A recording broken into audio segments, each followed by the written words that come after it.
Bang. Ya. Katanya ada yang mau ditanyain soal puasa.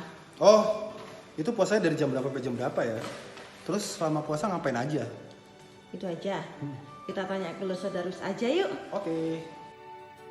Shalom Bapak Ibu dan saudaraku yang dikasih oleh Tuhan.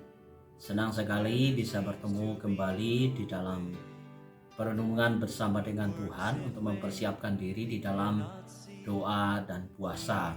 Nah, Bapak Ibu dan saudaraku yang dikasih oleh Tuhan, kalau kita memperhatikan panduan berpuasa dan berdoa di GKT Eklesia, doa dan puasa itu adalah suatu hubungan yang dilakukan oleh orang percaya secara intim kepada Tuhan. Dan berpuasa serta berdoa itu mempunyai beberapa tujuan. Dan di sini saya akan membacakan beberapa bagian tentang tujuan, dan kita bisa membaca secara keseluruhan di dalam buku panduan kita. Berdoa dan berpuasa itu adalah merendahkan diri di hadapan Allah.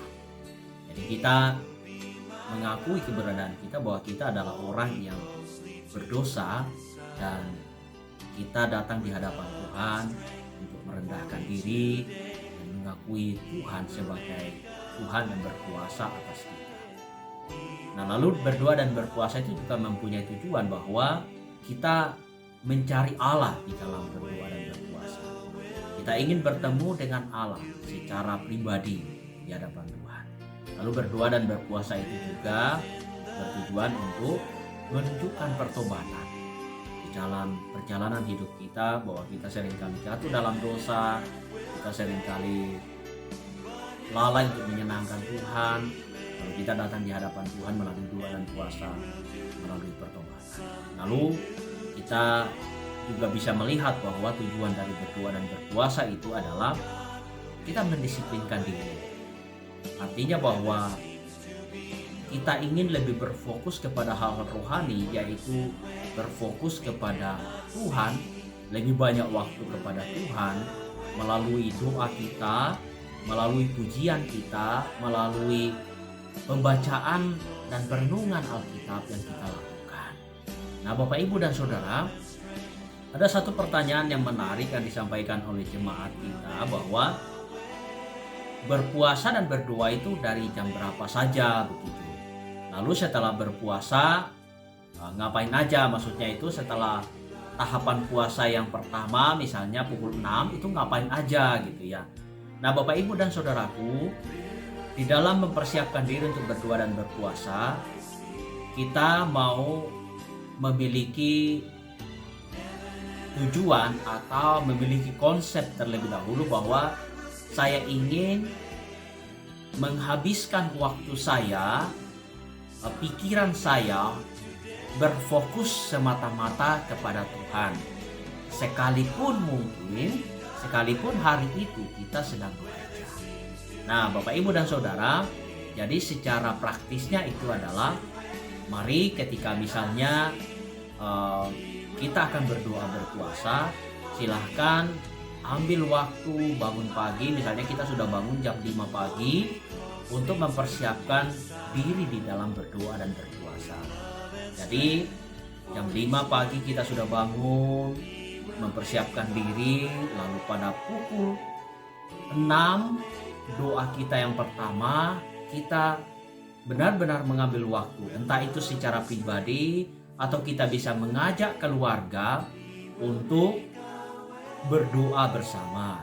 Jadi di dalam buku panduan kita itu adalah yang pertama, ketika kita sudah siap pukul 6 itu kita berdoa secara pribadi atau berdoa bersama keluarga. Ucapkan terima kasih kepada Tuhan bahwa Tuhan memberikan kesempatan untuk berdoa berpuasa bersama dan juga merenungkan setiap firman dan pujian yang kita naikkan. Lalu yang kedua, nyanyikan satu pujian.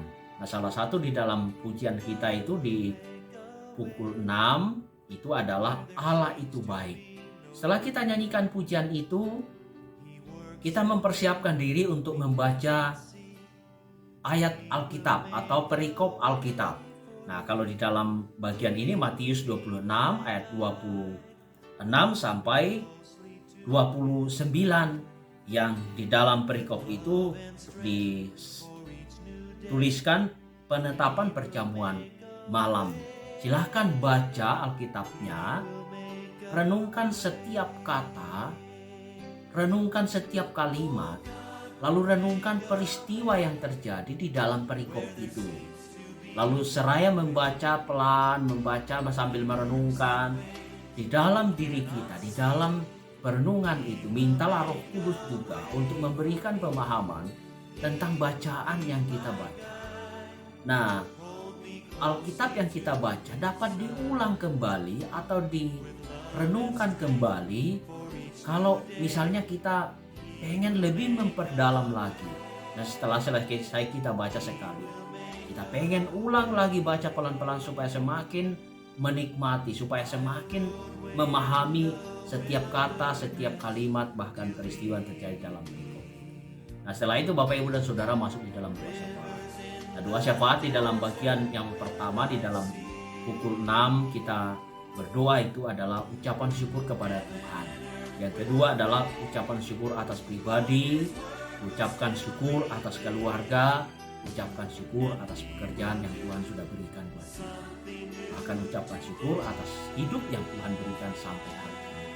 Lalu setelah itu kita masuk di dalam saat teduh atau penutup di dalam doa kita yang pertama, gitu ya.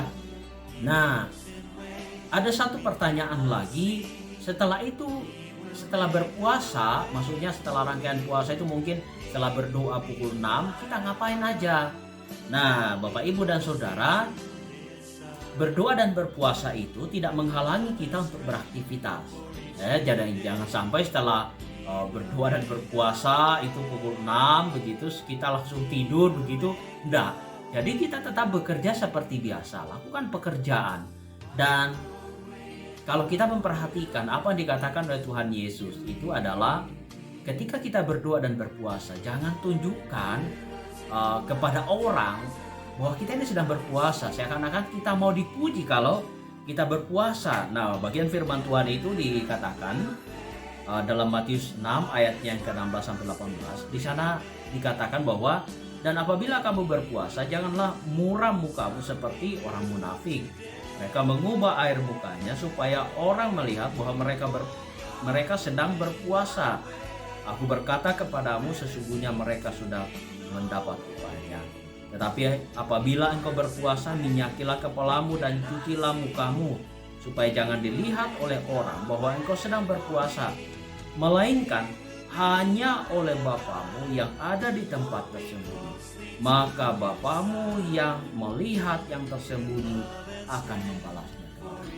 Bapak Ibu dan Saudaraku, berdoa dan berpuasa adalah hubungan kita secara intim kepada Tuhan, tetapi juga kita tetap beraktivitas seperti biasa sebagaimana hari-hari sebelumnya kita lakukan.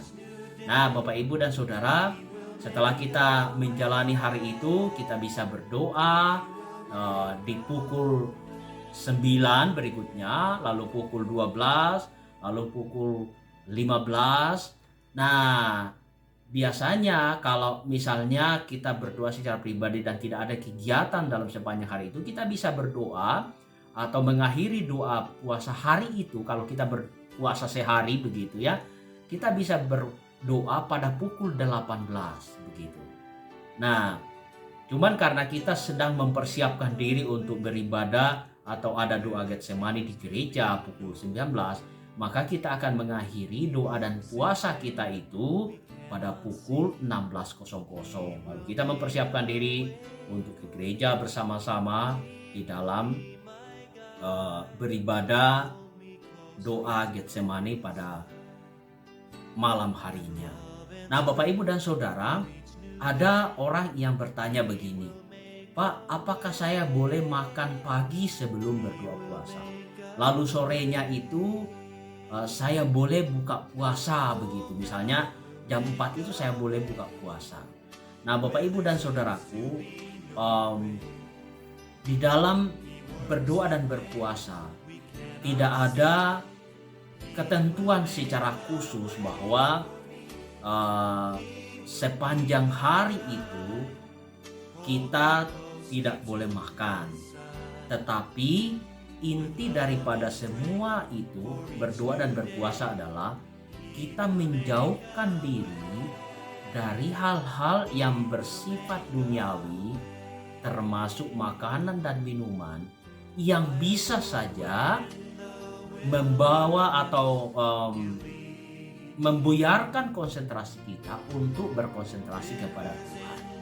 Segitulah sebabnya kenapa berdoa dan berpuasa itu dikatakan bahwa tidak makan dan minum supaya kita lebih banyak berfokus kepada Tuhan. Jadi Bapak Ibu dan Saudara, silahkan menjalani doa dan puasa itu, tidak makan dan tidak minum dari pukul 6 pagi sampai pukul 16.00, dan sepanjang hari itu kita berkonsentrasi memberikan waktu kita secara intens kepada Tuhan melalui doa, melalui pujian, melalui firman Tuhan yang kita baca. Seringkali juga ada orang yang bertanya begini, Pak, saya ini punya penyakit asam lambung. Kalau saya berdoa dan berpuasa, saya biasanya asam lambung saya naik. Nah Bapak Ibu dan Saudara, pengalaman saya secara pribadi saya ingin bagikan, saya juga kena asam lambung. Tapi uniknya ini adalah satu pengalaman rohani, bahwa ketika saya berdoa dan berpuasa, mulai dari pagi biasanya saya sudah tidak makan dan minum sampai sore. Biasanya jam 4 itu baru penutupan untuk puasa hari itu. Penyakit lambung saya itu justru tidak kambuh gitu ya. Ya puji Tuhan, saya menyaksikannya bahwa itu adalah bentuk atau anugerah yang diberikan oleh Tuhan.